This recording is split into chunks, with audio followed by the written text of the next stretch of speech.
Hello, hello. I'm just waiting for Warren. Um, today's talk, well, chat with or interview with Warren is about are we? Do you agree or disagree the way we should smack our children? All right, or discipline our children.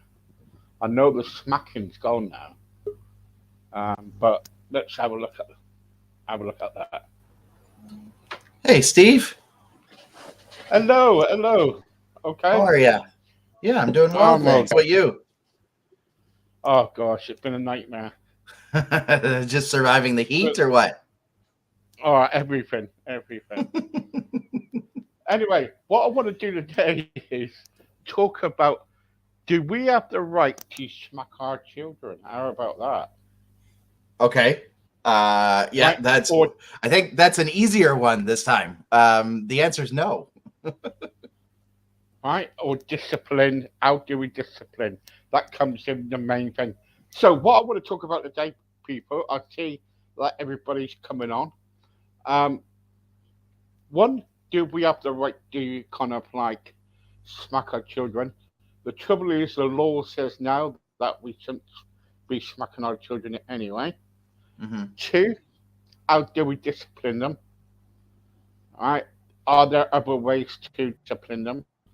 And surely they are through kind of like many other things that we'll be talking about in a minute.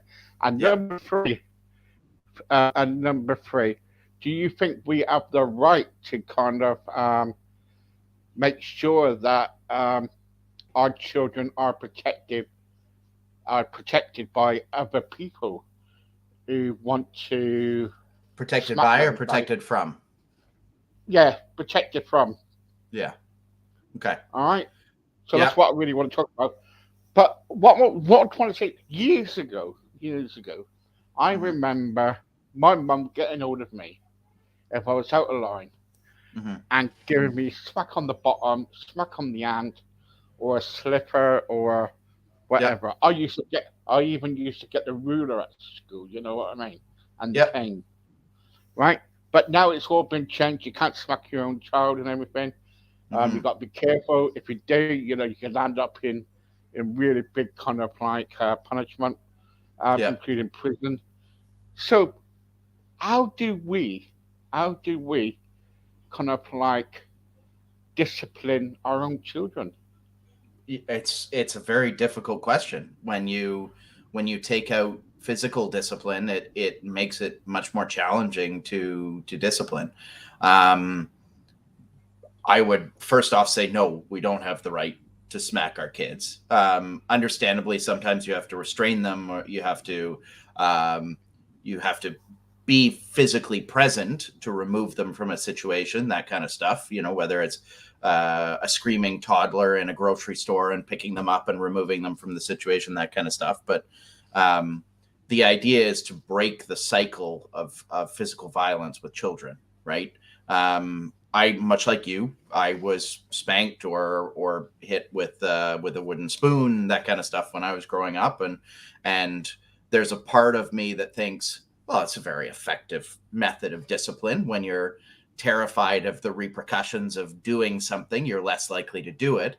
But at the same time, you wind up doing it just in a way that you don't get caught. So I'm of the belief that uh, parenting discipline or parenting leadership is the same as any type of leadership. There are two ways to provide it. One is through fear, which is what we're talking about with regards to physical discipline. Is if a child or a person is scared of physical retribution, they are less likely to do that activity, but they're only less likely to do it when they know there's a chance they're going to get caught, right? So if you believe that you are going to get spanked or smacked or whatever for a particular activity, you may still do it, but only when you know you won't get caught. Um, Whereas a child that is led through respect is likely to do the things that you want them to do all the time because they would rather earn praise, right? They have a level of respect for you and what's right and what's wrong, that they're more likely to follow those guidelines. Now, obviously, this isn't something you can say for all children. All children are different.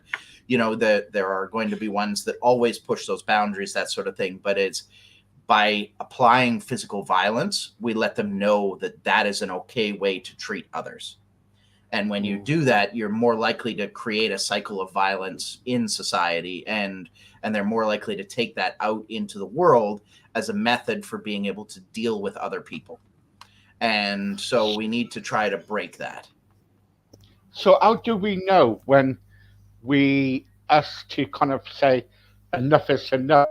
Because the boundaries. We got to set boundaries with our Yeah, children. Yes, totally we agree. do.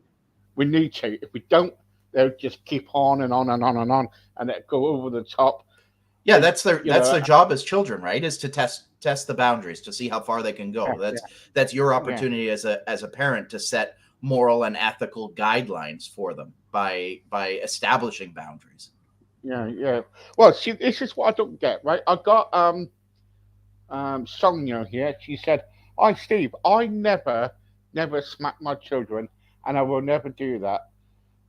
My children can do what they want in the house to a point. I set some boundaries, yes, of course, but Hmm. most of the time, my children are well behaved. Hmm. Now, I, I don't know your children, and I'm not going to like say to you that's never happened. But if your children is well behaved, then you must have really good children to kind of like because my children, gosh, they were out of order, they bang out of order, they were into all sorts. Hmm. Gratulations, but I don't believe a word of that. Um, and Warren, what do you think? Well, I mean, well-behaved children is a spectrum, right? It's where we're willing to accept behavior to. In somebody's eyes, well-behaved may go much further than in another Mm, person's eyes of well-behaved. um, I think that's great if you never need to smack them and they're well-behaved and they respect your boundaries. I think you've done a really good job of establishing, um, verbally, how far things can go before you have to step in, and they're willing to respect what it is that you're saying as to this is the boundary. And I think early on, by making sure that you communicate properly with your children, you can establish those boundaries without needing physical altercations in order to get them to stop behaving in a certain way. um, the reality is the physical side very rarely winds up stopping it altogether anyways. It winds up being this thing that you have to go back to all the time to remind them that this threat is there. And then it just yeah, becomes this awful, like, big thing throughout their lives that every time they did something, they got hit. And it can do some pretty serious psychological damage. um, Not only that, but it a lot of the time it leads to a slippery slope from a parenting perspective, in that, well, if it's okay for me to smack them on the bum, maybe it's okay for me to grab their arm and shake them. Maybe it's okay for me to do further and further along down the line of this concept of abuse. mm, And it can be really difficult for parents to manage, because they've essentially given themselves an excuse for getting emotionally out of control in those situations. And so we really need to pull this back. It's I get that kids are very difficult. I have very challenging kids. I am by no means perfect. I mean, flawed dad is the idea. oh my Um, God, you got three. Oh my God, you got three daughters. Must be yes, yeah. plus your wife and everybody And I else. have I have Must be three mad in daughters your house. with ADHD and dyslexia Yeah, and dyscalculia and all this kind of stuff. And it's hard, but it's essential that we make sure that we try to set boundaries with verbal explanation rather yeah, than physical violence. yeah, yeah. So what is the best way? Years ago, as I keep saying, years ago, a slipper, you know, Hmm. or something like that, it was well, it's well and good, and discipline. Okay, that's fine. But Hmm. now we only can go too far with our children, and the trouble is because we only go too far and we come to a boundary. Hmm. Does that mean that our children will get away with murder? Will get away with every single thing? No, no, I don't think so. I think if you I think it's more challenging to control it if you haven't done a lot of the right steps early on to establish that relationship. But I think there's always an opportunity to reform it, whether it's through counseling or getting help or working with a parenting coach, that kind of thing. There's always a way to go be able to go back and fix it if you haven't set up some of those trust and respect relationship metrics up to that point. But I think the best way is really being open and communicating about the effects of what they're doing. Saying if you continue doing this, you have to understand the ramifications of your actions. This is what's likely going to happen. You're going to isolate yourself from other people. If that's something you want, then you're going to be very effective at this. Explain to them what is going to happen if they continue behaving in a certain way, right? In how society is going to view them, how their friends are going to treat them, these sorts of things, so that they have an understanding of how the world is going to look at them if they continue to do that type of behavior. Or in their relationships with their siblings or with you as a parent and that kind of stuff. um, there are other more advanced things you can do with regards to restricting access to technology or those kinds of things, involving types of institutions. Like in the United States, they have Scared Straight, that kind of stuff. If it gets that extreme, there's lots of ways to be able to deal with it, and communicating is the number one way without resorting to physical violence. Yeah, yeah. Ruben here. I'm Steve. I'm a social worker. In my job, I see a lot of parents who have been abusive to their children. Of course, we cannot be in every person's home. We are limited in what we do, especially in the UK here. But Hmm. what I can assure you is that um, boundaries are set in some homes. That's most homes, but unfortunately, we do not know what's going on in other people's homes. The majority, 90% out of 100 people, what we've done in the past on a survey, saw that children were well behaved um, until the end of the week when they got their pocket money. Then they played up. Well, it's yeah, and that's what it is. I used to give my children right what we used to do with my kids. We used to say, right, when you come home, you can do your chores and all that lot. Then you can kind of like play on your PlayStation or your game and everything. Yeah. Then and things like that. Then when they got older, we said to them, "Wow, you can do the washing up. You gotta help mum or whatever do the washing up, or do different, getting the laundry out or whatever. You Hmm. know, give them something to do. And that's the truth. And if they did it, we'd give them a gold star and we'd do all that business Yeah. and put it on the fridge Yep. door and everything. Yeah. But Reward when based they system. played Yeah. up, yeah, yeah. And when they played up, we knocked 20 pence off their pocket money. Hmm. And that was it. And at the end of the week, they had their pocket money. And but then they started playing up. You know what I mean? So Yeah. they were fighting over. You know, and I remember my daughter bought a doll once, and from a jumble sale or whatever it was, and my son came along and took the leg off. Hmm. and yeah, and so in the end, I just took away the rest of the money they had left over, or the dough and everything. And I said, I look, think the real question is do you think if you had smacked him, do you think that he would have stopped, that he would have taken the leg off the doll? no. No, I don't think it makes any difference. I don't think it's effective. I know a lot of people will say, well, what about those kids that just aren't able to learn from verbal lessons? Mm, mm. Do you really believe that a physical discipline lesson is going to change things if they can't, if they're not taking in moral and ethical boundaries from verbal? Do you think physical is really going to do the trick? Those are kids that are they're pushing the boundaries no matter what. That's going to be something Mm. for that society is going to have to deal with, and it's an inevitable part of humanity. Is we've set all these Yeah, yeah. guidelines, there are going to be people that go past them, whether we no matter how we treat them. Not saying that they're lost cause by any means, but that this is the issue when you have constraints on society, is you have people that live on the outside of those constraints.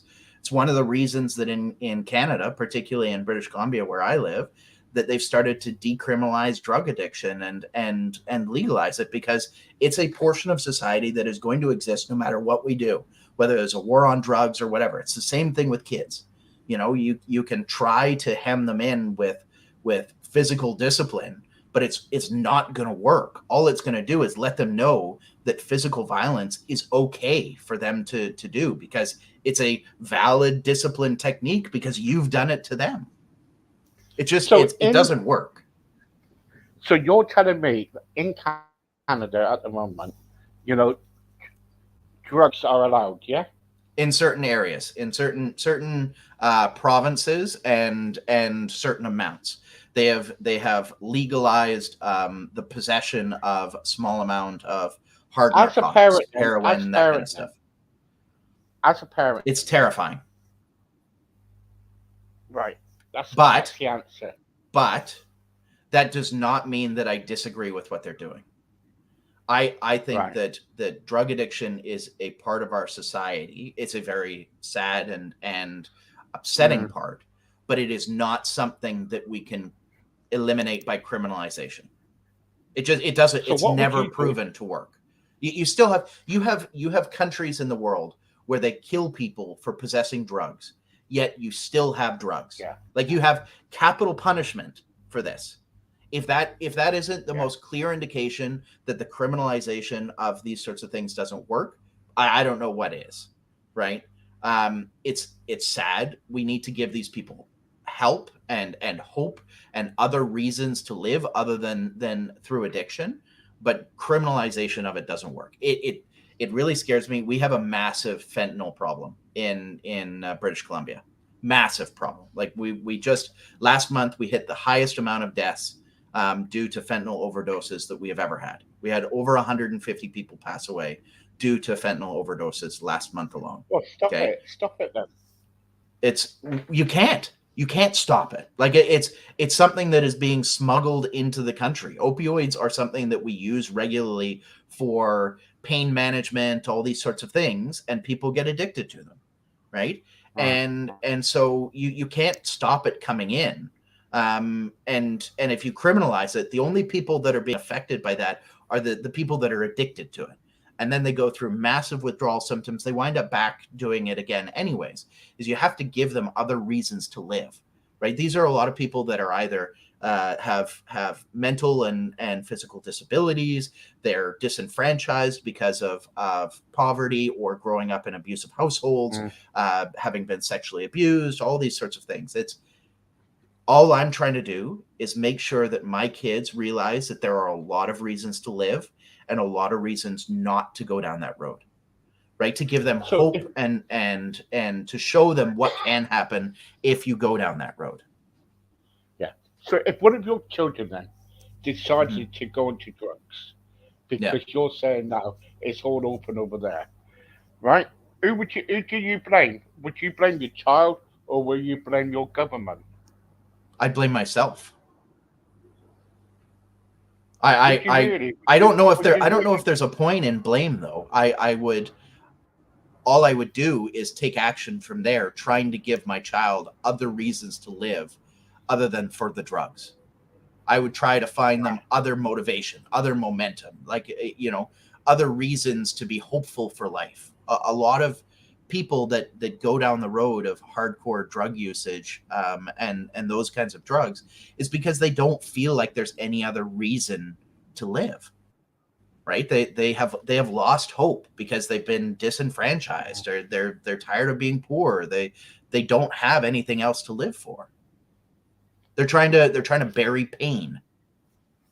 And so Wow. as a parent, my job is to try and help them find another way to live. It's Surely, a really tough surely. subject.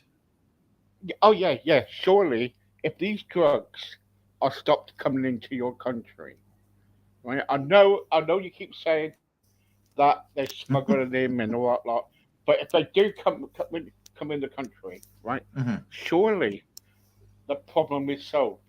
But if you keep on having, if the government keep on saying, "Oh no, it's mhm, okay, we're fed up, we're not going to win the battle, we'll let them come in," mhm. right?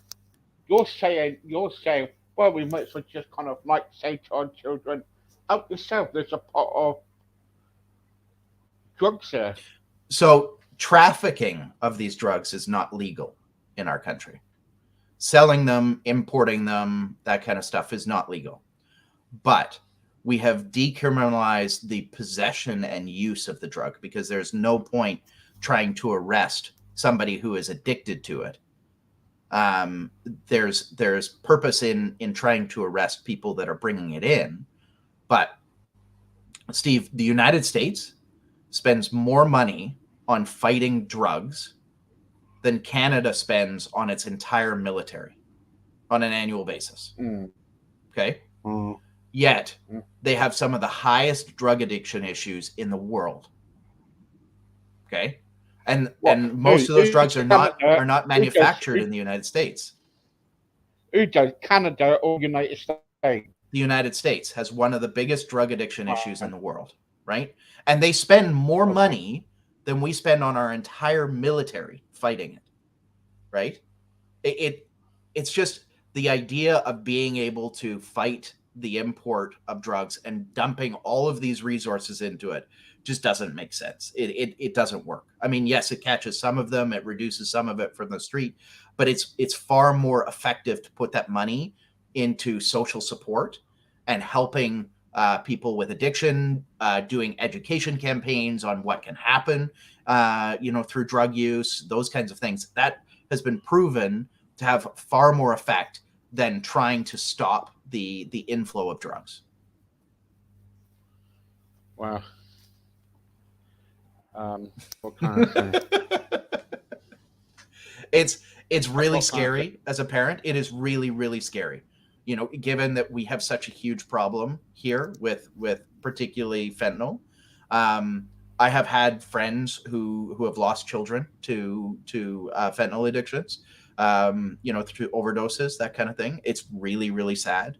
Uh, but I don't believe that putting our children or addicts in prison is the answer. I think that giving them support and giving them hope is much more effective. Right. Okay. Yeah. Well, I agree with that take. But the trouble is, so what I'm trying to say, let's come off the thinking about drugs because Yeah, I'm yeah, right. As you can see, I am really, really kind of like you start me on drugs and I'll be I you get know it. what I I mean? get it. I ate it. I ate it. Yeah. But the trouble is, so and it's like our country, It's like they sneak it in and then people die Mhm. of it. And yeah, I lost my best friend of it, and Yeah. it's not nice. But the Yeah. trouble is, though, the trouble is, some drugs we do need it, because especially like if we've got problems with our hearts or there's other problems, we do need the medication and Hmm. everything. That's fair enough. But when you bring in like Class A or whatever it is in, Hmm. you know, you know, I don't mind people. I don't mind people smoking it, as long as they keep it away from me. You know what Yeah. I mean? Yeah. People can do what they want. I'm not telling them what to do. I'm saying to people, well, you smoke it, then you know what the consequences will be. Hmm. You know what I mean? So, Yeah. but anyway. But so, are you saying now? So let's get back to discipline on our children then. Sure. So Yeah. in your household, right? So you don't smack them, No.